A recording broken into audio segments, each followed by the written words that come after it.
S ಸೈಟ್ನಲ್ಲಿ ಮನೆಯೊಂದನ್ನು ಕಟ್ಟಬೇಕು ಅಂತ ಕನಸು ಕಾಣ್ತಾ ಇರುವಂತಹ ಬೆಂಗಳೂರು ಮಂದಿಗೆ ರೈಟ್ ನಾವು ಈಗ ಕರ್ನಾಟಕದ ಹಾಲಿ ಮುಖ್ಯಮಂತ್ರಿಗಳಾಗಿರುವಂತಹ ಡಿ ಕೆ ಶಿವಕುಮಾರ್ ಅವರು ಒಂದು ಶಾಕನ್ನು ಕೊಟ್ಟಿದ್ದಾರೆ.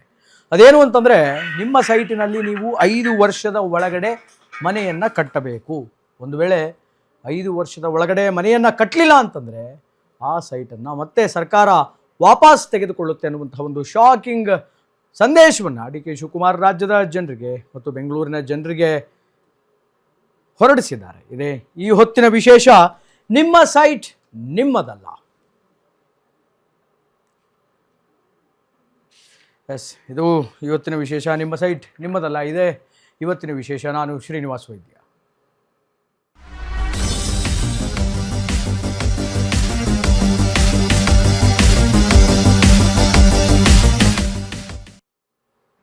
ಎಸ್, ಸೈಟ್ ಮನೆ ಕನಸಿನಲ್ಲಿದ್ದಂತಹ ಬೆಂಗಳೂರು ಮಂದಿಗೆ ಡಿ ಕೆ ಶಿವಕುಮಾರ್ ಅವರು ಡಬಲ್ ಶಾಕನ್ನು ಕೊಟ್ಟಿದ್ದಾರೆ. ಈ ಸೈಟು ನಿಮ್ಮದೇ, ಆದರೆ ಅದು ನಿಮ್ಮದಲ್ಲ. ಯಾಕೆಂತಂದರೆ ಈಗ ರೈಟ್ ನಾವು ಅದರ ಮೇಲೆ ಸರ್ಕಾರದ ಕಣ್ಣು ಅನ್ನುವಂಥದ್ದು ಬಿದ್ದಿದೆ.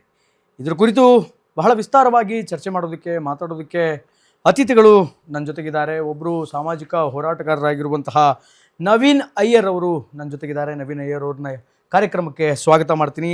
ಅದರ ಜೊತೆಗೆ ಕಾಂಗ್ರೆಸ್ ಪಕ್ಷದ ವಕ್ತಾರರಾಗಿರುವಂತಹ ಇರ್ಷಾದ್ ಅಹಮದ್ ಅವರು ನನ್ನ ಜೊತೆಗಿದ್ದಾರೆ. ಅವರನ್ನು ಕೂಡ ಕಾರ್ಯಕ್ರಮಕ್ಕೆ ಸ್ವಾಗತ ಮಾಡ್ತೀನಿ. Sir, welcome to program. ನಿಮಗೂ ಕೂಡ ಕಾರ್ಯಕ್ರಮಕ್ಕೆ ಸ್ವಾಗತವನ್ನು ಕೋರ್ತೇನೆ. ಎಸ್, ನಾನಾಗಲೇ ಹೇಳ್ತಾ ಇದ್ದೆ, ಸೈಟ್ ನಿಮ್ಮ ಹೆಸರಲ್ಲಿದೆ, ಆ ಸೈಟ್ ನಿಮ್ಮದೇ, ಆದರೆ ಅದು ನಿಮ್ಮದಲ್ಲ ಅನ್ನುವಂತಹ ರೀತಿಯಲ್ಲಿ ಈಗ ಒಂದು ಸ್ಟೇಟ್ಮೆಂಟ್ ಅನ್ನುವಂಥದ್ದು ಪಾಸಾಗಿದೆ. ಇದು ಡಿ ಕೆ ಶಿವಕುಮಾರ್ ಅವರು ನೀಡಿರುವಂತಹ ಸ್ಟೇಟ್ಮೆಂಟ್. 5 ವರ್ಷದ ಒಳಗಡೆ ನೀವು ಸೈಟ್ ತೆಗೆದುಕೊಂಡ ನಂತರ ಮನೆಯನ್ನು ಕಟ್ಟಿಬಿಡಬೇಕು. ಒಂದು ವೇಳೆ ಹಾಗೆ ಏನಾದರೂ ಕಟ್ಟಲಿಲ್ಲ ಅಂತಂದರೆ ಸೈಟನ್ನು ಸರ್ಕಾರ ವಾಪಸ್ ತೆಗೆದುಕೊಳ್ಳುತ್ತೆ ಅನ್ನುವಂಥ ವಿಚಾರಗಳು ಬೆಳಕಿಗೆ ಬರ್ತಾ ಇದೆ. ಕಮಾನ್, ಅದಕ್ಕೆ ಸಂಬಂಧಪಟ್ಟಂತೆ ಒಂದಿಷ್ಟು ಬ್ರೇಕಿಂಗ್ಗಳಿದೆ. Let's check it out. Breaking ಏನು ಅನ್ನುವಂಥದ್ದನ್ನು ನೋಡಿಕೊಂಡು ಬರೋಣ. ಸೈಟ್ ಮನೆ ಕನಸಿಲ್ಲದಂತಹ ಬೆಂಗಳೂರು ಮಂದಿಗೆ ಡಿ ಕೆ ಡಬಲ್ ಶಾಕ್. ನಿಮ್ಮ ಸೈಟ್ ನಿಮ್ಮದಲ್ಲ, ಅದರ ಮೇಲೆ ಬಿದ್ದಿದೆ ಸರ್ಕಾರದ ಕಣ್ಣು. ವರ್ಷಾನುಗಟ್ಟಲೆ ಖಾಲಿ ಬಿದ್ದಂತಹ ಸೈಟ್ಗಳ ಮೇಲೆ ಈಗ ಆಡಳಿತದ ಕೆಂಗಣ್ಣು. ರಾಜ್ಯದಿಂದ ಸ್ವಾತಂತ್ರ್ಯದ ನೆಪದಲ್ಲಿ ಸಿಎಂ ಡಿ ಕೆಗೆ ಬಿಗ್ ವಾರ್ನಿಂಗ್ ಅನ್ನುವಂಥದ್ದು ನೀಡಿದ್ದಾರೆ. ಬೆಂಗಳೂರಿನ ಖಾಲಿ ಸೈಟ್ಗಳಲ್ಲಿ ಮನೆ ಕಟ್ಟಿಲ್ಲ ಅಂದರೆ ಸೈಟ್ ವಾಪಸ್, ಮನೆ ಕಟ್ಟದ ಸೈಟನ್ನು ವಾಪಸ್ ತೆಗೆದುಕೊಳ್ಳುವ ಎಚ್ಚರಿಕೆಯನ್ನು ಕೊಟ್ಟಿದ್ದಾರೆ ಸಿಎಂ. 5 ವರ್ಷಗಳಲ್ಲಿ ಮನೆ ಕಟ್ಟಿಲ್ಲ ಅಂದರೆ ನಿಮ್ಮ ಸೈಟ್ ಸರ್ಕಾರದ ವ್ಯಾಪ್ತಿಗೆ ಸೇರುತ್ತದೆ. ಸೈಟ್ ಕ್ಲೀನ್ ಮಾಡಿಕೊಂಡಿಲ್ಲ ಅಂತಂದರೆ ನಿಮ್ಮ ಸೈಟ್ ಹೊಗೆ ಹಾಕೊಳ್ಳೋದು ಗ್ಯಾರಂಟಿ. ಕಂಪೌಂಡ್ ಹಾಕದೆ ಮನೆ ಕಟ್ಟದ ಸೈಟನ್ನು ಗಲೀಜು ಬಿಟ್ಟರೆ ಅದು ನಿಮಗೆ ಕಷ್ಟ. ಸಣ್ಣ ಮನೆಯಾದರೂ ಕೂಡ ನೀವಲ್ಲಿ ಕಟ್ಟಬೇಕು, ಇಲ್ಲವೇ ಅದನ್ನು ಕ್ಲೀನಾಗಿ ಇಟ್ಕೊಳ್ಬೇಕು. ಸರ್ಕಾರ ದುಡ್ಡು ಕೊಟ್ಟಾದರೂ ಕೂಡ ಪಡೆಯುತ್ತೆ ನಿಮ್ಮ ಸೈಟ್ಗಳನ್ನು. ಬೆಂಗಳೂರಿನ ಸೈಟ್ದಾರರಿಗೆ ಸಿಎಂ ಡಿ ಕೆ ಓಪನ್ ವಾರ್ನಿಂಗನ್ನು ಕೊಟ್ಟಿದ್ದಾರೆ. ಸೈಟ್ ಮನೆ ಕನಸಿನಲ್ಲಿದ್ದಂತಹ ಬೆಂಗಳೂರು ಮಂದಿಗೆ ಈಗ ಡಿ ಕೆ ಶಿವಕುಮಾರ್ ಅವರು ಶಾಕನ್ನು ಕೊಟ್ಟಿದ್ದಾರೆ. ಎಸ್, ಇದು ಡಿ ಕೆ ಶಿವಕುಮಾರ್ ಅವರ ಒಂದು ಹೊಸ ಯೋಜನೆ ಅಂತ ಹೇಳ್ಬೋದು. ಎಸ್, ಇದಕ್ಕೆ ಸಂಬಂಧಪಟ್ಟಂತೆ ಡಿ ಕೆ ಶಿವಕುಮಾರ್ ಅವರು ಏನು ಹೇಳಿದ್ದಾರೆ ಅನ್ನುವಂಥದ್ದನ್ನು ಕೇಳ್ಕೊಂಬರೋಣ. Byte please. ಖಂಡಿತ ವಿಧಿನೇ ಇಲ್ಲ, ಮಾಡ್ಲೇಬೇಕಂತದೆ. ನಾವು ಸೈಟ್ ಕೊಟ್ಟಿರೋದು ಮನೆ ಕಟ್ಕೊಡಿ ಅಂತ. 20 ವರ್ಷ, 30 ವರ್ಷ, 40 ವರ್ಷ ಆದ್ರೂ ಕೆಲವ್ರು ಕಟ್ಟಿಲ್ಲ. ವಿಲ್ ನಾಟ್ ಹ್ಯಾವ್, ನಾವು ವಾಪಸ್ ಪಾಪ ಅವ್ರಿಗೆ ದುಡ್ಡು ಕೊಟ್ಬಿಡೋಣ. ಅವ್ರಿಗೆ ಏನಿದೆ ದುಡ್ಡು, ಏನ್ ಕಟ್ಟಿದ್ದಾರೆ ಅದಕ್ಕೆ ಬಡ್ಡಿ ಗಿಡ್ಡಿ ಎಲ್ಲ ಸೇರಿಸಿ ಕೊಟ್ಬಿಡೋಣ. ಖಾಸಗಿ ಆಗ್ಲಿ ಸೈಟ್ ಅಲಾಟ್ಮೆಂಟ್ ಆಗಿದೆ, CITB ಇದಾಗ್ಲಿ, ಯಾವ್ದಾದ್ರು ಸೊಸೈಟಿಯಿಂದ ಅಲಾಟ್ಮೆಂಟ್ ಆಗಿರ್ಲಿ, ಯಾವ್ದೇ ಆಗಿರ್ಲಿ, ಸರ್ಕಾರದಿಂದ ಸೈಟ್ ಬೇಕು ಅಂತ ಅವ್ರು ತೆಗೆದುಕೊಂಡ್ಮೇಲೆ, ಸರ್ಕಾರದಿಂದ ಅಲಾಟ್ಮೆಂಟ್ ಮಾಡಿದ್ಮೇಲೆ CITB ಇರ್ಬೋದು, BDA ಇರ್ಬೋದು, ಒಂದು ಸೊಸೈಟಿ ಇರ್ಬೋದು, ಎಲ್ಲೇ ಆಗ್ಲಿ ತೆಗೆದುಕೊಂಡ್ಮೇಲೆ ಅವ್ರು ಕಟ್ಟಬೇಕಾದ ಅವರ ಡ್ಯೂಟಿ. ಅದಕ್ಕೆ ನಾವು ಅವರೆಲ್ಲ ಕಾಂಪೌಂಡ್ ಹಾಕೊಳ್ದೆ ಹೋದ್ರೆ, ಬರೀ ಕಸ ಹಾಕೊಂಡು ಕೂತ್ಕೊಂಡ್ರೆ ಯಾರೋ ಕಸ ಹಾಕ್ಬಿಡ್ತಾರೆ. ಅವ್ರು ಹಾಕ್ದೇ ಇರ್ಬೋದು, ಅವ್ರು ಜಾಕ್ ಅವ್ರು ಕಸ ಹಾಕ್ತಾ ಇರ್ಬೋದು. ಅದನ್ನು ರಕ್ಷಣೆ ಮಾಡ್ಕೋಬೇಕಾದ್ದು, ಅವ್ರ ಆಸ್ತಿಗಳನ್ನ ರಕ್ಷಣೆ ಮಾಡ್ಕೊಳ್ಬೇಕಾದ್ದು ಅವರ ಡ್ಯೂಟಿ. ಎಸ್, ಕೇಳಿದ್ರಲ್ಲ, ಇದು ಮುಖ್ಯಮಂತ್ರಿಗಳಾಗಿರುವಂತಹ ಡಿ ಕೆ ಶಿವಕುಮಾರ್ ಅವರ ಮಾತು. ನಿಜಕ್ಕೂ ನಿಮ್ಮ ಸೈಟನ್ನು ವಶಕ್ಕೆ ಪಡೆಯುತ್ತಾ ಸರ್ಕಾರ? ಜನರಲ್ಲಿ ಈಗ ಇದು ದೊಡ್ಡ ಪ್ರಮಾಣದ ಆತಂಕ ಮನೆ ಮಾಡಿದೆ. ಎಸ್, ಇದಕ್ಕೆ ಸಂಬಂಧಪಟ್ಟಂತೆ ಒನ್ ಮೋರ್ ಬ್ರೇಕಿಂಗ್ ಇದೆ. ಅದನ್ನು ಏನು ಅನ್ನೋಂಥದ್ದನ್ನು ನೋಡಿಕೊಂಡು ಬರೋಣ. ನಿಜಕ್ಕೂ ನಿಮ್ಮ ಸೈಟನ್ನು ವಶಕ್ಕೆ ಪಡೆಯುತ್ತಾ ಸರ್ಕಾರ? ಹೀಗೆ ಮಾತು ಕೇಳಿ ಬೆಚ್ಚಿಬಿದ್ದ ಬೆಂಗಳೂರು ಸೈಟ್ದಾರರು. ಕಷ್ಟಪಟ್ಟು ದುಡಿದು ಸೈಟ್ ಖರೀದಿ ಮಾಡಿದವರು ಈಗ ಕಂಗಾಲಾಗಿದ್ದಾರೆ. ಆದರೆ ಡೋಂಟ್ ವರಿ, ಹಾಗೇನು ಮಾಡಲ್ಲ ಅಂತ ಇದೇ ರಾಜ್ಯ ಸರ್ಕಾರ ಹೇಳ್ತಾ ಇದೆ.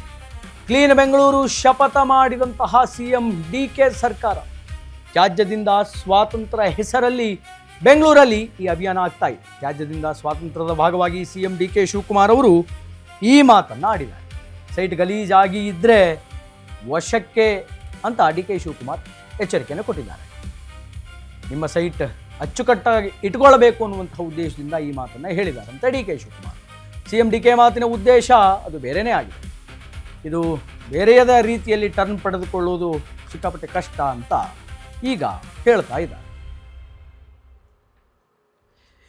ಇನ್ನು ಇದಕ್ಕೆ ಸಂಬಂಧಪಟ್ಟಂತೆ ಜನರು ಏನು ಹೇಳ್ತಾ ಇದ್ದಾರೆ ಅಥವಾ ಜನರಿಗೆ ಯಾವ ರೀತಿಯ ಆತಂಕ ಇದೆ ಅನ್ನುವಂಥದ್ದನ್ನು ನೋಡ್ಕೊಂಬರೋಣ. ಜನ ಏನು ಹೇಳ್ತಾ ಇದ್ದಾರೆ, ಜನಗಳ ರಿಯಾಕ್ಷನ್ ಹೆಂಗಿದೆ ಅನ್ನುವಂಥದ್ದನ್ನು ನೋಡ್ಕೊಂಬರೋಣ.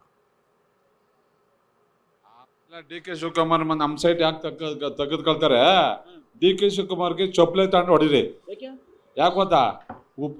ಮುಖ್ಯಮಂತ್ರಿ ಆದವರು ಒಬ್ಬ ನಿಷ್ಠಾವಂತಾಗಿ ಇರಬೇಕು. ಜನಗಳೆಲ್ಲ ಕಿತ್ಕೊಳ್ಳೋಕೆ ಅವ್ರು ಯಾರು ನಮ್ಮ ಸೈಡ್ನ ಅವ್ರು ಕಿತ್ಕೊಳಕ್ಕೆ ಅವ್ರು ಯಾರು ಸರ್? CM ಅವರೇ ಹಂಗಾರೆ ನಮ್ಮ ಜಾಗ ಕಿತ್ಕೊಂಡ್ಬಿಡ್ತಾರಾ? ಬರ್ಲಿ ನೋಡೋಣ, ನಮ್ಮ ಜಾಗದಾಗ ಬರ್ಲಿ.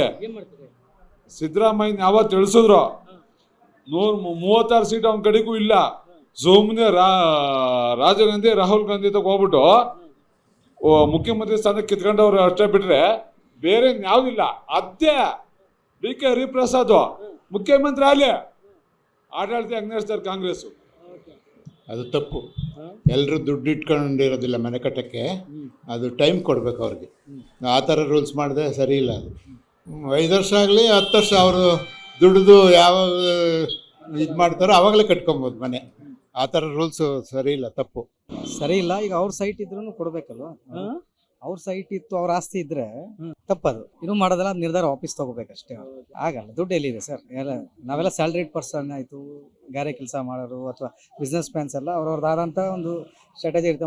ಹೆಂಡತಿ ಮಕ್ಳಿಗೆ ಸಾಕೋದಿರುತ್ತೆ, ದುಡ್ಡು ಹೊಂದಿಸ್ಬೇಕು. ಸೊ ಅದಾಗಲ್ಲ. 5 years ಅಲ್ಲಿ ಆಗೋದಿಲ್ಲ. ಈಗ ನಂದೇ ಸೈಟ್ ಇದೆ, 10 ವರ್ಷ ಆಯ್ತು ಈಗ ತಗೊಂಡು. ಈಗೇನು ತಗೊಂಡ್ಬಿಡ್ತಾರೆ ಅವರು? ಅಲ್ಲ, ಮನೆ ಸೈಟ್ ತಗೊಂಡಿದ್ ಮಾತ್ರ ಮನೆ ಕಟ್ಟಬೇಕಂತ ಏನ್ ರೂಲ್ ಇಲ್ವಲ್ಲ. ನಾವು ಸ್ವಲ್ಪ ಹಣ ಕೂಡಿಟ್ಟು ಸೈಟ್ ತಗೊಂಡಿರ್ತೀವಿ. ಅದಕ್ಕೆ 10 ವರ್ಷ ಆಗ್ಬೋದು, ಇಲ್ಲ ನೀವ್ ಹೇಳಿದ ಪ್ರಕಾರ 5 ವರ್ಷನೇ ಆಗ್ಬೋದು.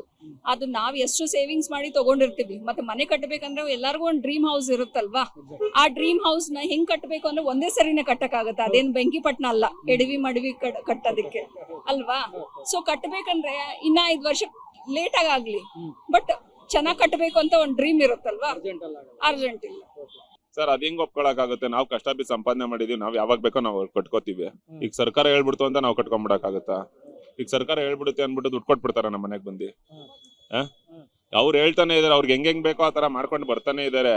ಇವಾಗ ನೋಡಿ, ಫುಟ್ಪಾತ್ ವ್ಯಾಪಾರಿಗಳನ್ನೆಲ್ಲ ತೆಗಿಸ್ಬಿಟ್ರು ಒಂದೇ ಸಲ. ಇವಾಗ ಅವ್ರಿಗೆ ಜಾಗದ ವ್ಯವಸ್ಥೆ ಎಲ್ಲಿ ಮಾಡ್ಕೊಟ್ಟವ್ರೆ? ಕೃಷ್ಣ ಬೈರೇಗೌಡರು ಎಲ್ಲಿ ಓದ್ಕೊಂಬಂದ್ರು? ಲಂಡನ್ ಅಲ್ಲಿ ತಾನೇ ಓದ್ಕೊಂಬಂದ್ರು. ಅವ್ರಿಗೆ ಲಂಡನ್ ತರನೇ ಇರ್ಬೇಕು ಇಂಡಿಯನ್ ಅಂದ್ರೆ ಆಗುತ್ತಾ? ಅದಕ್ಕೆ ಟೈಮ್ ಕೊಡ್ಬೇಕು. ಜನಗಳಿಗೆ ಫಸ್ಟ್ ವ್ಯವಸ್ಥೆ ಮಾಡ್ಕೊಡ್ಬೇಕು. ಈಗ ಸೈಟ್ ಅಲ್ಲಿರೋ ಗಲೀಜು ಕಸಗಳು ಗಿಡಗಳೆಲ್ಲ ಕಿತ್ತಾಕ್ಸ್ಬಿಡಿ ಅಂತ ಹೇಳ್ತಾರೆ ಇವರು. ಇವಾಗ ಯಾವ ಸೈಟ್ ನ ಖಾಲಿ ಬಿಟ್ರೆ ಗಿಡಗಳು ಬೆಳ್ಕೊಳಲ್ಲ?